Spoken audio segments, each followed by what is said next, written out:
merupakan pedoman untuk membantu Kiranya, auditor bukanlah penjamin. Kemudian, laporan auditor tidak merupakan suatu jaminan. undang-undang tentang reformasi praktik akuntansi perusahaan publik serta perlindungan investor.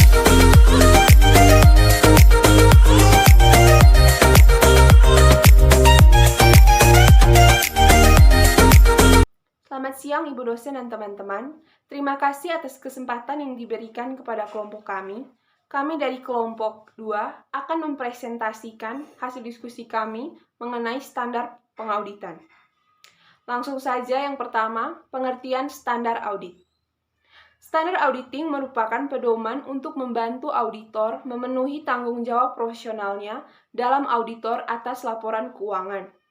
Standar auditing mencakup pertimbangan mengenai kualitas profesional seperti kompetensi dan independensi, persyaratan pelaporan, dan bahan bukti.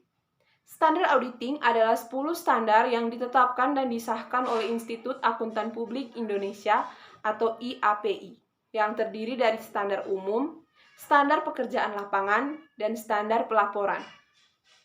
Standar auditing terdiri atas 10 standar dan dirinci dalam bentuk pernyataan standar auditing atau PSA. Di Amerika Serikat, standar auditing semacam ini disebut dengan Generally Accepted Auditing Standards atau GAAS yang dikeluarkan oleh The American Institute of Certified Public Accountants atau AICPA. Yang kedua, fungsi standar pengauditan. Dalam melaksanakan penugasan audit, akuntan publik dituntun oleh standar performa yang disebut dengan standar audit. Di Indonesia, standar auditing yang harus diikuti ialah International Standard on Auditing atau ISA yang dikeluarkan oleh International Auditing and Assurance Standard Board atau IASSB dari International Federation of Accountants atau IFAC. Standar auditing mencakup aturan tentang yang pertama, kualitas profesional seperti kompetensi and independence. Yang kedua, laporan hasil audit. Dan yang ketiga, bukti audit. Berikutnya, International Standard on Auditing atau ISA. International Standard on Auditing adalah suatu standar kompetensi bagi profesional yang bekerja di bidang auditing. ISA diterbitkan oleh International Auditing and Assurance Standard Board atau IASB, memiliki International Federation of Accountants atau IFAC pada tahun 2009. ISA tidak sepenuhnya mengatur average standar audit yang berlaku di suatu negara. Oleh sebab itu, tetap dimungkinkan pemberlakuan standar audit sesuai dengan ketentuan dan undang-undang masing-masing negara. Baik, sebelumnya perkenalkan nama saya Novia Agustalewa. Pada kesempatan ini saya akan melanjutkan menjelaskan standar audit yang ketiga, yaitu Public Company Accounting Oversight Board. Public Company Accounting Oversight Board itu sendiri adalah badan yang dibentuk berdasarkan Sarbanes-Oxley Act, yaitu Undang-Undang tentang Reformasi Praktik Akuntansi Perusahaan Publik serta Perlindungan Investor. Public Company Accounting Oversight Board itu sendiri menggambarkan dirinya sebagai perusahaan nirlaba yang didirikan oleh Kongres untuk mengawasi audit perusahaan publik untuk melindungi investor dan kepentingan umum dengan mendorong laporan audit yang informatif, akurat, dan mandiri. Public Company Accounting Oversight Board sendiri itu bertugas sebagai yang pertama, mengawasi praktik audit perusahaan publik. Yang kedua, menentukan standar audit dan standar pengendalian mutu KAP.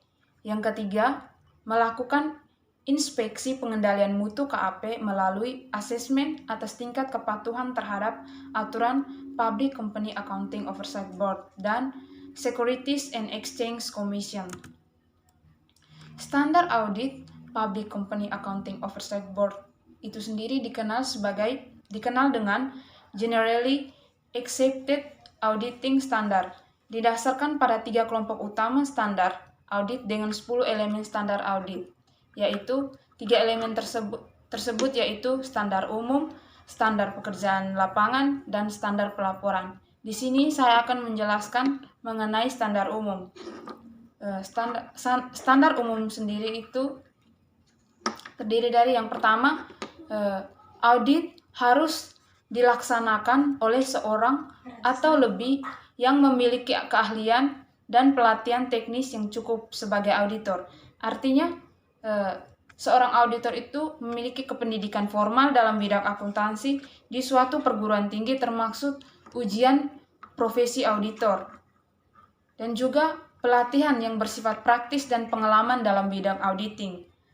Pendidikan profesional yang berkelanjutan selama menekuni karir auditor profesional. Yang kedua itu, dalam semua hal yang berhubungan dengan perikatan independensi dalam sikap mental harus dipertahankan oleh auditor. Ada 3 aspek independensi, yaitu yang pertama, independensi senyatanya. Yang kedua, independensi dalam penampilan. Yang ketiga, independensi dari sudut keahliannya atau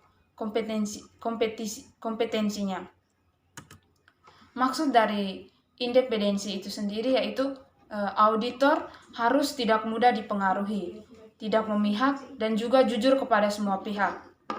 Yang ketiga itu, dalam pelaksanaan audit dan penyusunan laporannya, audit wajib menggunakan kemahiran profesionalnya dengan cermat dan seksama. Menggunakan kemahiran profesional dengan cermat dan seksama artinya seorang auditor harus menggunakan kemahiran dan keterampilannya dengan kecermatan dan keseksamaan yang wajar. Auditor juga harus ditugasi dan auditor sendiri harus ditugasi dan disupervisi sesuai dengan tingkat pengetahuan, keterampilan dan kemampuannya sedemikian rupa, sehingga mereka dapat mengevaluasi bukti audit yang diperiksa. Yang berikutnya, auditor tidak boleh menganggap manajemen tidak jujur, namun juga tidak menganggap kejujuran manajemen tidak perlu dipertanyakan lagi.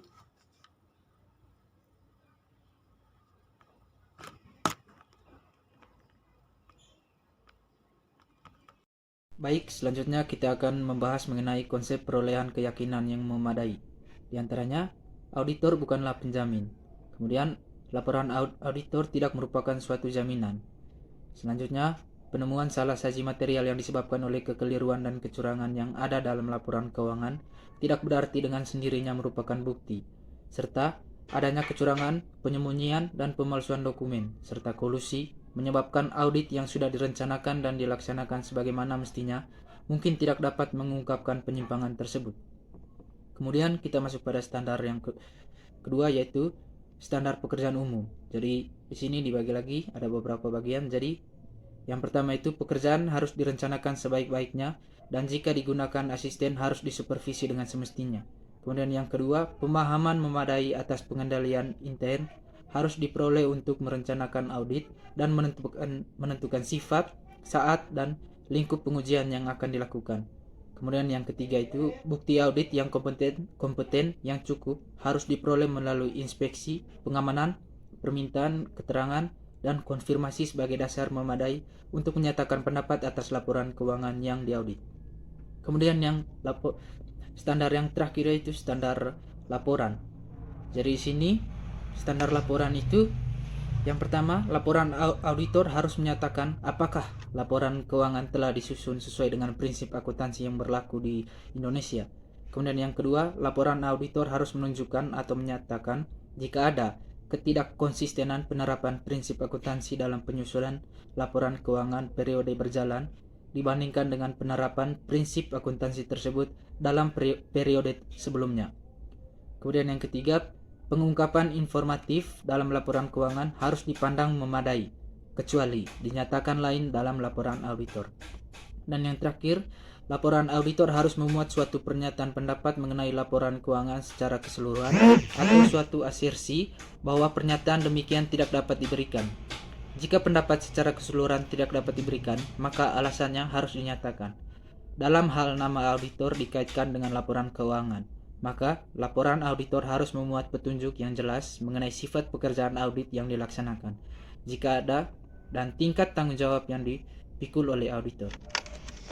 Baik, sekian presentasi dari kelompok kami. Terima kasih.